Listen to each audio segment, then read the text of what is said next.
Hi there, I'm Icehair, and I would like to welcome you to what I will believe will be the last episode of this Oblivion character as we know him. It's been nearly a year now since a certain Pacifist, having sworn before the gods not to kill another person if he could only get out of prison, was indeed able to escape. And since then, Pacifilius has roamed Cyrodiil, trying to achieve what he can without killing people. To atone for the very unfortunate part that he played in the tragic death of a fellow mage, he walked the pilgrim's way, and much to his surprise at the end of this penance, he received a vision which led him to start gathering the holy relics of the divine Crusader, which inspired other individuals to rebuild an order of Templar Knights in his name. And when many kinds of demonic Daedra attacked the land, and its temples, especially, these knights prepared to attack Umaril, an ancient Daedra worshipper supposedly behind some of these attacks. Umaril could only be slain by the relics, however, yet none of the knights would take them up when Pacifilius led them at their feet, so he ordered them not to attack. But when he went to scout out Umaril's lair, they charged anyway, which forced him to fetch the relics before the knights were massacred by the Daedra. And carrying the relics in the hopes that one of the knights would put them on, Pacifilius then found himself magically separated from the knights, and therefore confronted Umaril himself. The rest, I'll allow Sir Thedret, one of those knights, to tell in his own way. Sir Thedret? Knights of the Nine, hear me. Today we have witnessed undeniable proof of the strength and the might of the gods we serve. Slain in battle with the dread Umaril, by the grace and mercy of the Nine, the Crusader lives again. How can this be, you ask? What of our foe? What has become of Umaril the Unfeathered? Umaril has been slain by the Crusader. His very spirit cast into the void and destroyed for all eternity. He will never rise again. Let us give thanks to the Nine. By their power, the Crusader has rid the world of Umaril forever. Hail the Lord Crusader! Hail the Lord Crusader is arisen! So yeah, these knights may be convinced that Pacifilius is some divine hero, but he himself doubts himself more than ever now. Greetings, Sir Knight. Hail, Lord Crusader. Maybe they're right. Maybe the gods condone violence against those they deem evil. But the irony is that to protect the lives of these very knights, Pacifilius fears he has broken the oath that he swore before the very gods, whose will he now supposedly served. So he doesn't feel like he succeeded at all. In his own defense, it's not a clear-cut case. You could argue that Umaril's death isn't really on Pacifilius' head, given that he was actually killed once before, centuries ago, by a Pelinal Whitestrake, and only some Daedric magic let him return. Secondly, that Daedric magic supposedly gave Umaril a Daedric nature, so possibly didn't really count as people either. On the other hand, he was not undead. There was no ghost to thank Pacifilius for being set free. On the contrary, like Thedret said, Umaril's very soul has been destroyed, and that's actually a dreadful thought. How many people in the history of dying have ever had their souls wiped out of existence? So that's the kind of guilt complex that Pacifilius is starting to grapple with here. And given his intellectual nature and his need to ponder things and brood on them even, there's no way he'll just continue blithely adventuring at this point. I mean, sure, he's got a journal still full of a bunch of smaller quests that he could try. But, I mean, he's just way too preoccupied with all the difficult questions raised by his annihilating body and soul another sentient being. Admittedly, a hate-filled semi-Daedric being, but even so. I mean, if you remember, he actually came to these knights, hoping that one of them would be willing to go through Martin Septim's portal to kill Mankart Cameron, the leader of that other Daedric cult trying to take over the world. But now that's sort of completely out the window, because, well, or is it? Well, Pacifilius was never trying to get those knights to do the dirty work for him ever again, because it really seems like the hypocrisy of that has just rebounded on him and he ended up doing what he did. So he's not going to ask any of these knights to follow him. But he is thinking about a dilemma here now, because when he decided not to go after Munkar Cameron, he did so because it didn't really make any sense for people to send a pacifist to go assassinate some evil mage. I mean, sure, he'd opened a couple of closed a couple of Oblivion gates, and sure, he'd quested and retrieved some holy relics and stuff, but he's... So what? Surely there must be someone else better qualified for assassination mission. Now, though, everybody sees him as some kind of divine crusader, some holy hero, and suddenly it makes sense for people to expect him to do something Your about... quest for the Crusader's relics was the equal of any of the old tales. Well met, Sir Knight. Right, I mean, even these guys at the Mages Guild now just see him as this big, holy, divine crusader hero type, and he doesn't really know what to do at all. There's the very real possibility now that Martin will wait and wait and wait, not opening the portal until Paxofilius says he's willing to go into it, and that when that happens, it's going to be too late. Or rather, that if he just delays and delays and decides not to go in there, nobody else is going to go in there either.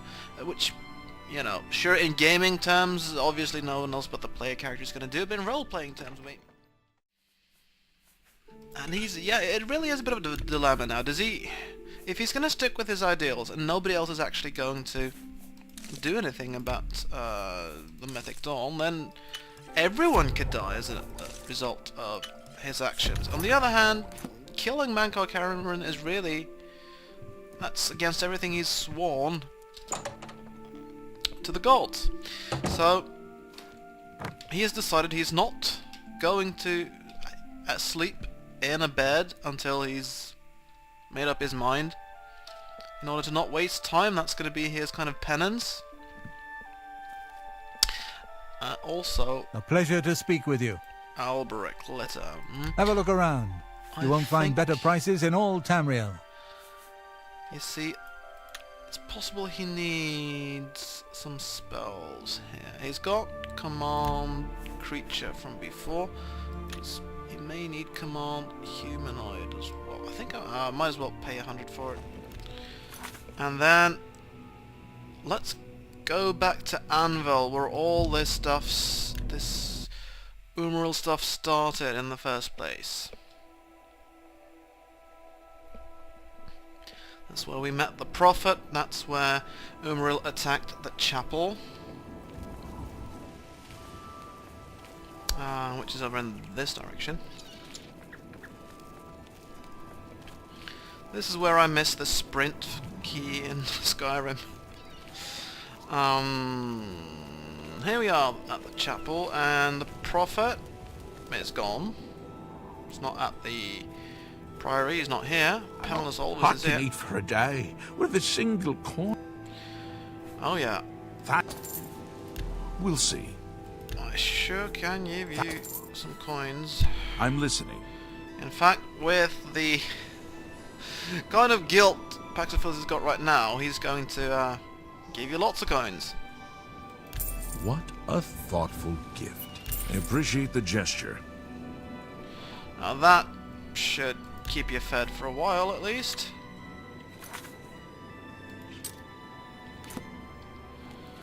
Let's head into the Great Chapel of Dibella. And behold, the chapel has been restored.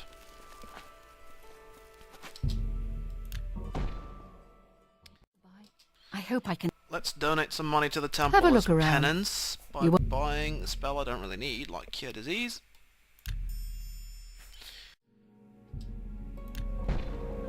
So, Pacifist is here. He's going to spend some time meditating on what he's going to do. not sleeping, but staying awake, praying to all the deities. And Talos will not bless me in here. RK is happy with me. Akatosh is proud of me. Julianos is still proud of me. So it seems Paxofilius has not lost his standing with the gods. Not with Kinrath. Not with Mara. But Zenithar and Talos withhold their blessings until I go to Way Shrine, apparently. So here is Paxofilius praying at the shrine, meditating, beseeching the gods for their wise counsel. What should he do? Completely break his word to them? Or risk the whole world falling to the Daedra? At this point, Paxofilius, as we know him, I think is at an end. His principles forbid him to kill Mankar Cameron.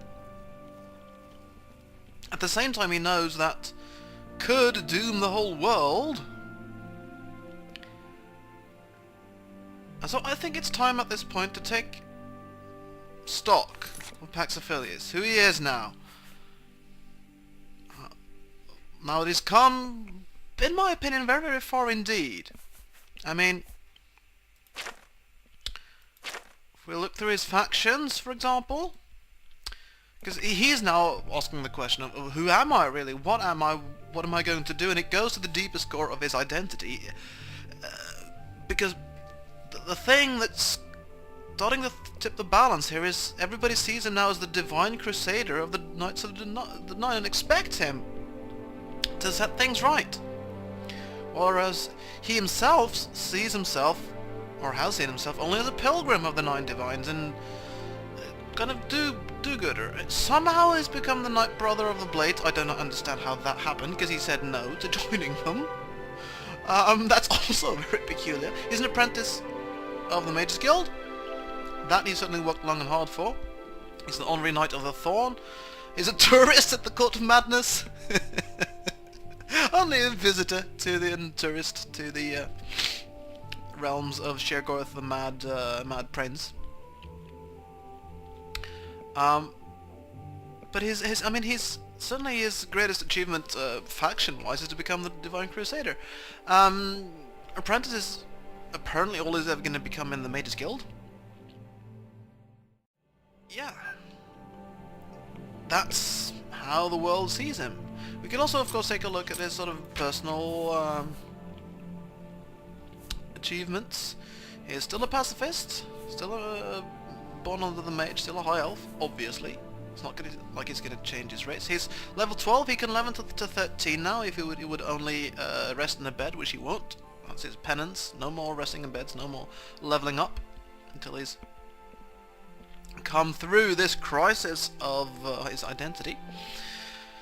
Low health, reasonably high magicka, reasonably low fatigue for a level 12 character.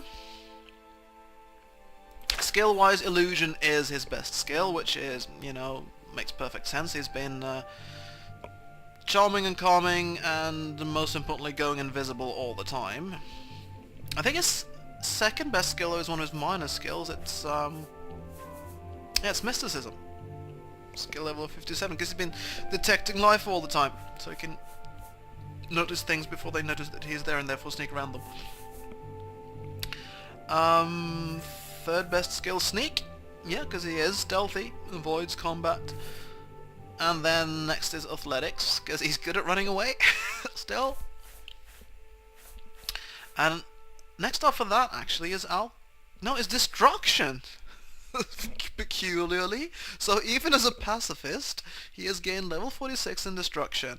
I think as an Altmer, he gets a bonus to that.